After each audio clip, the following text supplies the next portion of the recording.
Welcome to Al Hadi Foundation School.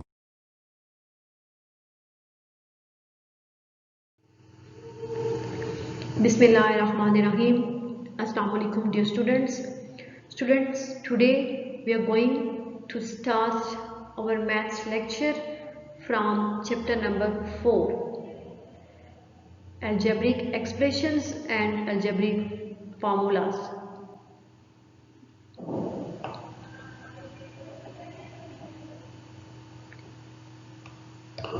On book page number 88, and the topic is surds and their applications.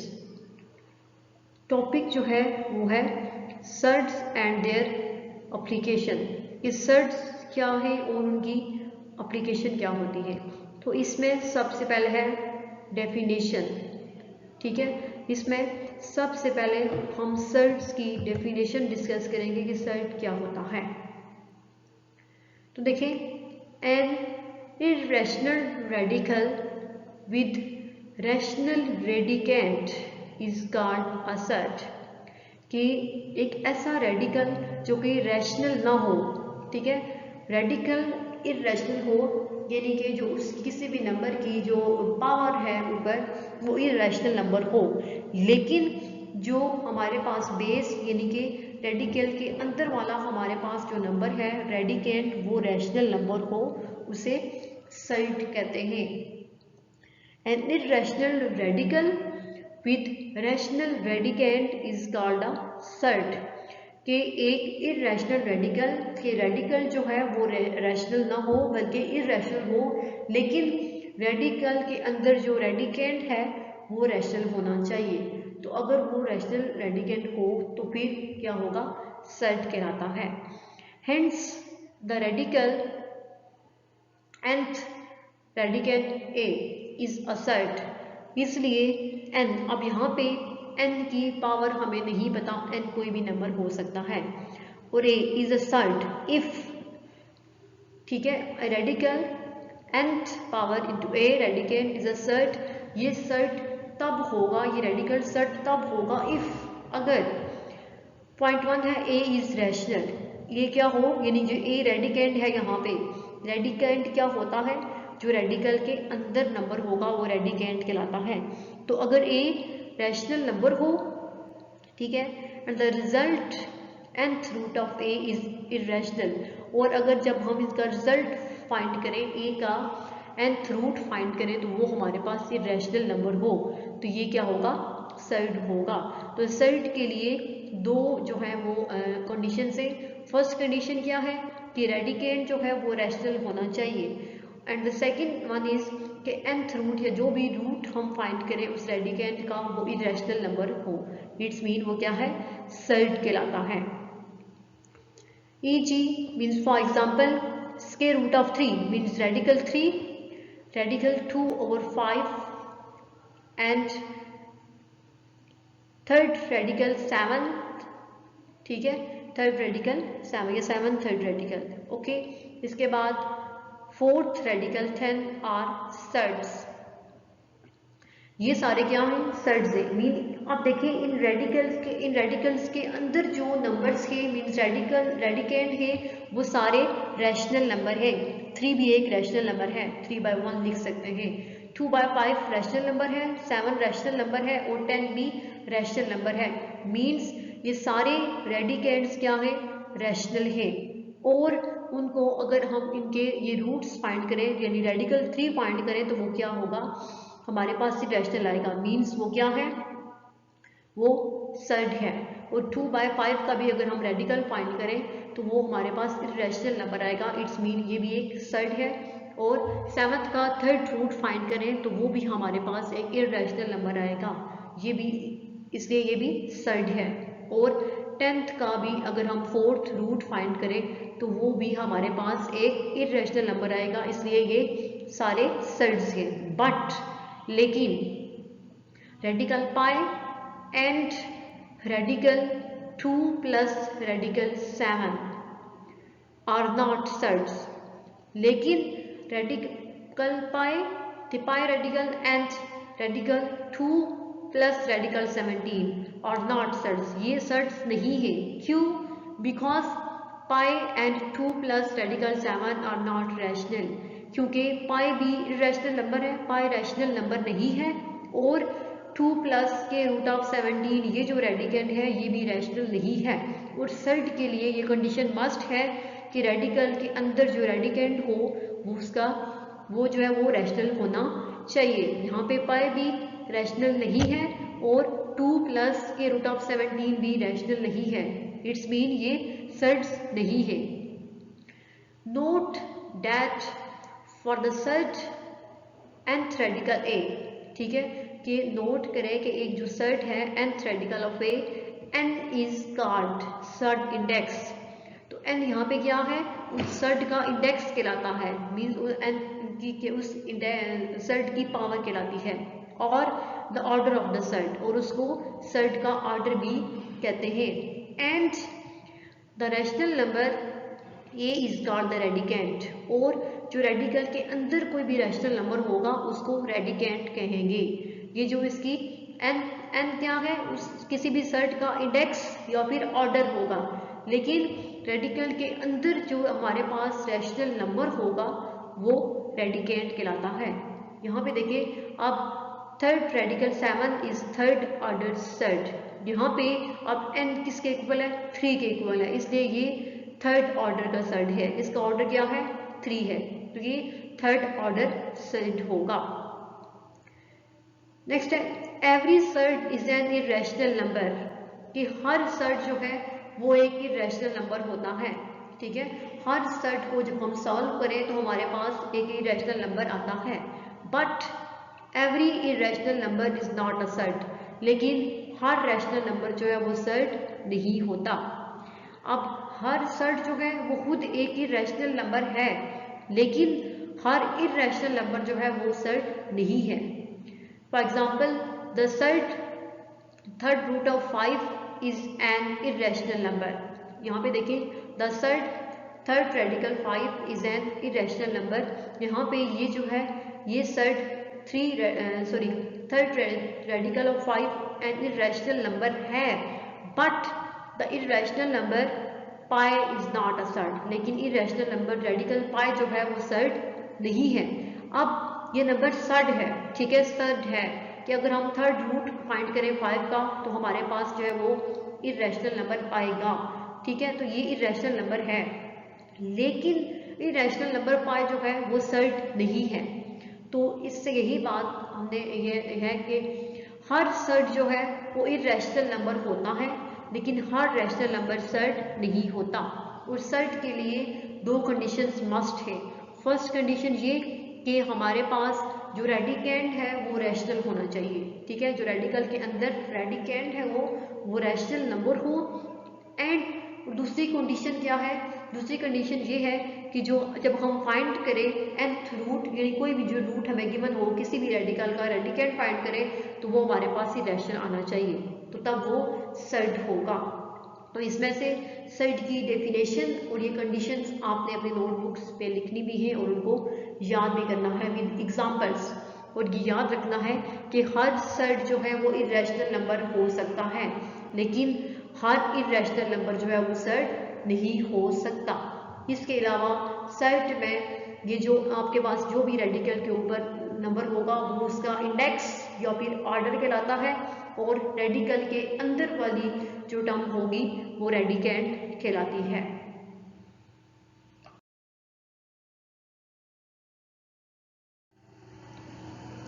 Next page है page number 89 पे, operations on surds, के surds पे हम जो operation use करते हैं उनको कैसे सिंप्लीफाई करेंगे, ठीक है। सर्ड्स पे जो ऑपरेशन यूज होंगे उन ऑपरेशंस को हम कैसे सिंप्लीफाई कर सकते हैं, कैसे सॉल्व कर सकते हैं। तो देखिए, ए पार्ट ए में है addition and subtraction of surds, कि सर्ड्स की एडिशन और सब्ट्रैक्शन कैसे होती है, हम सर्ड्स को ऐड और सब्ट्रैक्ट कैसे कर सकते हैं।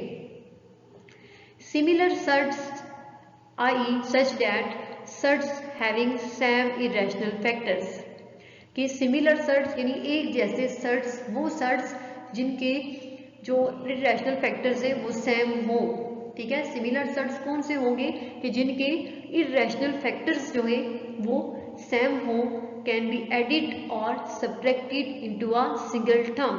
उनको हम किसी भी एक सिंगल टर्म में सब्ट्रैक्ट या ऐड कर सकते हैं। सिमिलर सर्ट्स मीन ऐसे सर्ट्स जिनके इरेशनल फैक्टर्स सेम हो, उनको हम एक सिंगल टर्म के तौर पे ऐड और सब्ट्रैक्ट कर सकते हैं, ठीक है। Is explained in the following examples, और ये जो है इनके एक्सप्लेनेशन के हम उनको कैसे सब्ट्रैक्ट या फिर ऐड कर सकते हैं, ये एग्जांपल्स में उनको एक्सप्लेन किया गया है, ठीक है। सिमिलर सर्ट्स अब कौन से होते हैं जिनके सेम इरेशनल फैक्टर्स होते हैं, हम उनको किसी भी सिंगल टर्म में एक सब्ट्रैक्ट या फिर ऐड कर सकते हैं। तो देखिए एग्जांपल क्या है।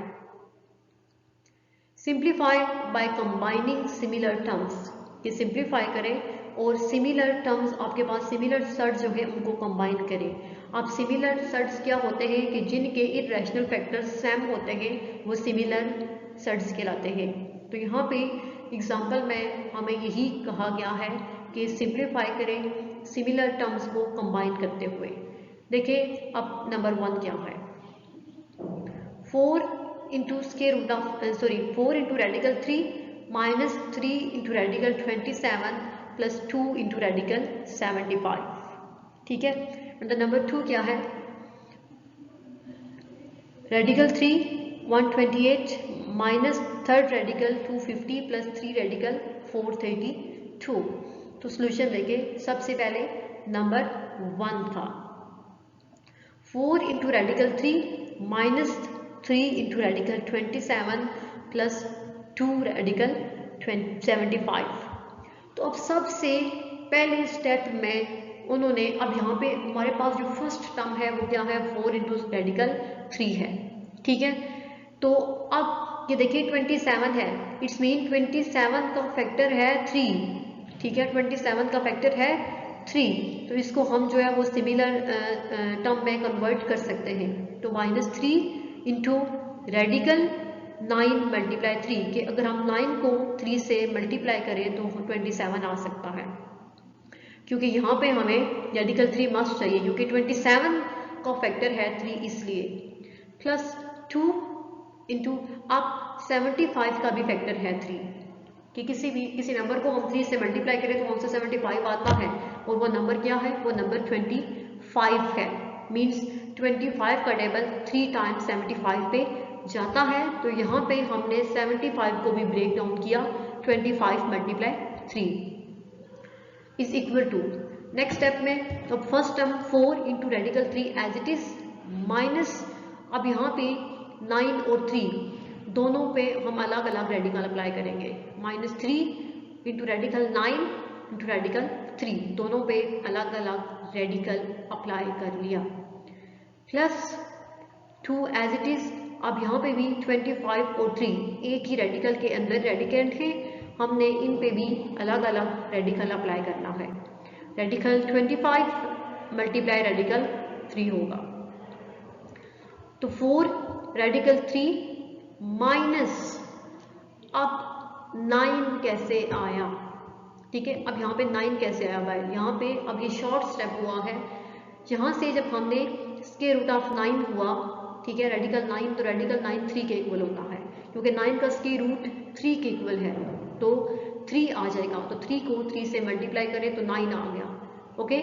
9 इंटू रेडिकल 3 प्लस, अब 10 कैसे आया, 10 भी ऐसे ही कि 25 रेडिकल 25 है, और 25 का अगर हम रेडिकल फाइंड करें तो वो 5 होता है, तो 5 को 2 से mल्टीप्लाई करेंगे तो 5 2 ज़ा 10, radical 3 as it is equal to. अब नेक्स्ट स्टेप में हमने रेडिकल 3 इन तीनों टर्म्स में कॉमन है, देखिए यहाँ पे भी 4 के साथ भी रेडिकल 3 है, 9 के साथ भी रेडिकल 3 है, और 10 के साथ भी रेडिकल 3 है, मीन ये तो दोनों में कॉमन आ गया, तो इसको हमने कॉमन ले लिया। तो पीछे क्या बचेगा, 4 माइनस 9 प्लस 10, इनको जब हम सिंप्लीफाई करेंगे तो 4 माइनस 9 इक्वल होता है -5 के, बड़ी वैल्यू 9 है जिसके साथ माइनस का साइन है, इसलिए -5 होगा। तो -5 + 10 यानी प्लस माइनस माइनस, ठीक है। तो 10 - 5 5, तो 5 रेडिकल 3। तो ये जो फर्स्ट एग्जांपल है इसमें हमने इसको सिमिलर टर्म्स को कंबाइन करते हुए जब सिंप्लीफाई किया तो आंसर क्या आया, 5 × रेडिकल 3। ओके, नेक्स्ट है एग्जांपल नंबर 2। अब एग्जांपल नंबर 2 क्या है, थर्ड रेडिकल 128 - 3 रेडिकल 250 + 432 रेडिकल 3, ठीक है। तो अब देखिए हम इनको कैसे सॉल्व करेंगे। इन तीनों का जो कॉमन हम फैक्टर फाइंड करेंगे, इरेशनल फैक्टर क्या होगा। अब 128, तो 64 को अगर हम 2 से मल्टीप्लाई करें, ठीक है, 64 को अगर हम 2 से मल्टीप्लाई करें तो आंसर हमारे पास 128 आता है। तो हमने 128 को फर्स्ट स्टेप में ब्रेक कर दिया। माइनस अब 250 है, तो 250 मीन्स 125 को हम 2 से मल्टीप्लाई करें तो तब भी 250 आता है, ठीक है। तो इसको भी हमने ब्रेक कर दिया 125 × 2 में। नेक्स्ट है 432, तो इसको भी हमने ब्रेक किया तो 216 × 2 होगा, ठीक है। ये सब में, अब इन सब में 2 देखें, इन सब में आ रहा है। अब नेक्स्ट स्टेप में अब 64 की एक्सपोनेंशियल फॉर्म लिख दिया हमने। ये 4 को अगर हम 3 टाइम्स मल्टीप्लाई करें तो आंसर हमारे पास 64 आता है। इट्स मीन 4³ × 2 माइनस, ठीक है, रेडिकल 3। अब यहाँ पे 125 की भी एक्सपोनेंशियल फॉर्म लिखी है कि अगर हम 5 को 3 टाइम्स मल्टीप्लाई करें तो आंसर 125 होगा।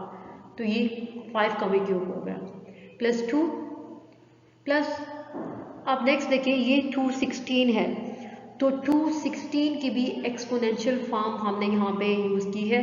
216 की एक्सपोनेंशियल फॉर्म होती है 6³ मीन्स 6 को अगर हम 3 टाइम्स मल्टीप्लाई करें तो आंसर 216 आएगा × 2।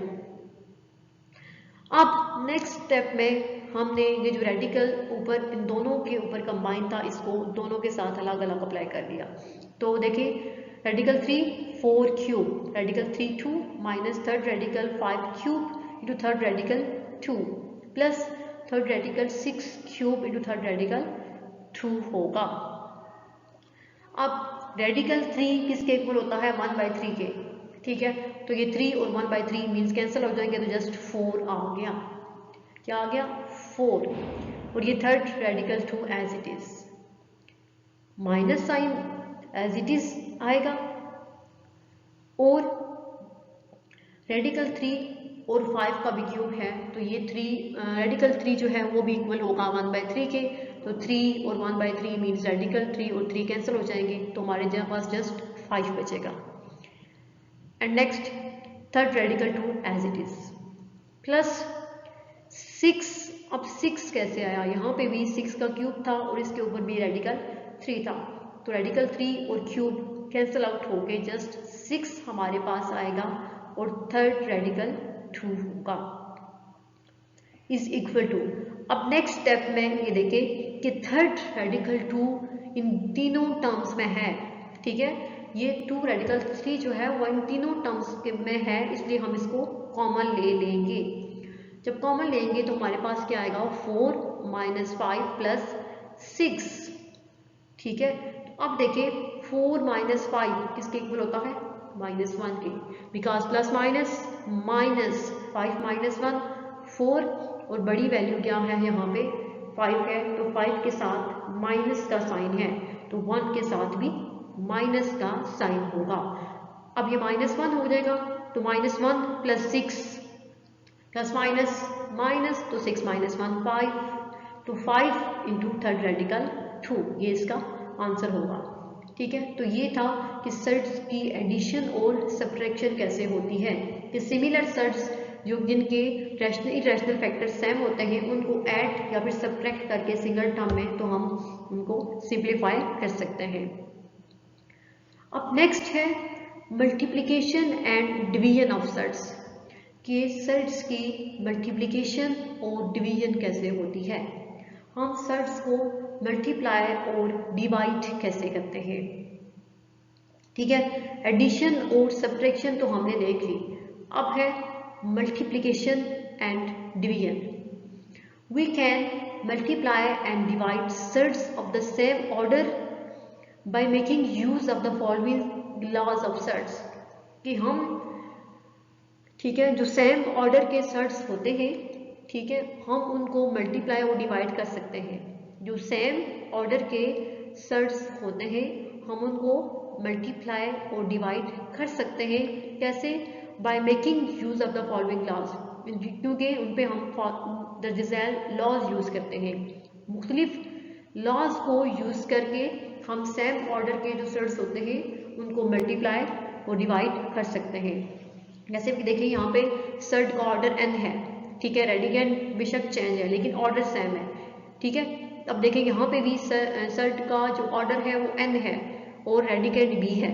अब इन दोनों में ऑर्डर सेम है लेकिन रेडिकेंड चेंज है, तो सेम ऑर्डर के सर्ट्स को हम मल्टीप्लाई कर सकते हैं। तो ए बी, ये जो ऊपर ए बी जो है वो मल्टीप्लाई हो जाएगा। अभी देखें यहाँ पे ये वाला रूल हमने यहाँ ऊपर भी अप्लाई किया था कि जब इनको कंबाइंड सर्ट था तो जब हमने इनको सेपरेटली अप्लाई किया तो यहाँ पे ये वाला यूज होगा। एंड इसी तरह अगर सेम ऑर्डर के सर्ट्स जो है वो डिवाइड हो रहे हों तो हम उनको कंबाइंड जो है वो एक ही सर्ट के अंदर डिवाइड कर सकते हैं। And the result obtained will be a sort of the same order, और उनसे हमें जो रिजल्ट, ठीक है, हम जो रिजल्ट हासिल करेंगे वो भी उसी ऑर्डर का होगा, उसी ऑर्डर के सर्ट्स का होगा। ठीक है, इनको सिंप्लीफाई करने के बाद हम जो रिजल्ट हासिल करेंगे वो भी उसी ऑर्डर के सर्ट का होगा। If surds to be multiplied or divided or not of the same order, कि अगर सर्ट्स जो है उनका ऑर्डर सेम ना हो और तो फिर हम उनको मल्टीप्लाई और डिवाइड कैसे करेंगे? They must be reduced to the surds of the same order, तो सबसे पहले उनको सेम ऑर्डर के सर्ट्स में मस्ट रिड्यूस करना है। अगर आपके पास कोई सर्ट्स गिवन है जिनको आपने मल्टीप्लाई और डिवाइड करना है लेकिन उनका ऑर्डर सेम नहीं है, तो मैं उनको मल्टीप्लाई या डिवाइड करने के लिए सबसे पहले उन सर्ट्स को जो है वो सेम ऑर्डर में कन्वर्ट करना होगा। सेम ऑर्डर में कन्वर्ट करने के बाद हम फिर उन सर्ट्स को मल्टीप्लाई या फिर डिवाइड कर सकते हैं। अगर ऑर्डर सेम नहीं होगा तो वो मल्टीप्लाई या डिवाइड नहीं हो सकते। ठीक है, मल्टीप्लिकेशन या फिर डिवीजन सर्ट्स में करने के लिए उनको का सेम ऑर्डर में होना ज़रूरी है। ठीक है, इसकी ये जो एग्जांपल्स हैं, इन एग्जांपल में जो है फर्स्ट एग्जांपल में देखिए, simplify and express the answer in the simplest form. जो फर्स्ट एग्जांपल है उसमें रेडिकल जो है वो दोनों जस्ट रेडिकल की पावर 1/2 आएगी, सेम रेडिकल है दोनों टर्म्स का। लेकिन अब सेकंड में सेम नहीं है, सेकंड में सेम नहीं है लेकिन ये सेम जो है वो उसको बनाना पड़ेगा। पहले आपने उसको जो है वो सेम ऑर्डर में कन्वर्ट किया हुआ है। ये देखिए एग्जांपल आपकी बुक के पेज नंबर 90 पे सॉल्व हुई है। ठीक है, सबसे पहले उसको सेम ऑर्डर में कन्वर्ट किया है, कन्वर्ट करने के बाद फिर उसको सॉल्व किया गया है। तो ऐसे ही हम जो है वो एक्सरसाइज के क्वेश्चन भी डिस्कस करेंगे, एक्सरसाइज 4.3। तो इंशाल्लाह हम नेक्स्ट लेक्चर में एक्सरसाइज 4.3 के क्वेश्चंस को डिस्कस करेंगे। तो ये जो एग्जांपल्स है multiplication and division of sets की, वो आपने खुद सॉल्व करनी है। अल्लाह हाफिज़।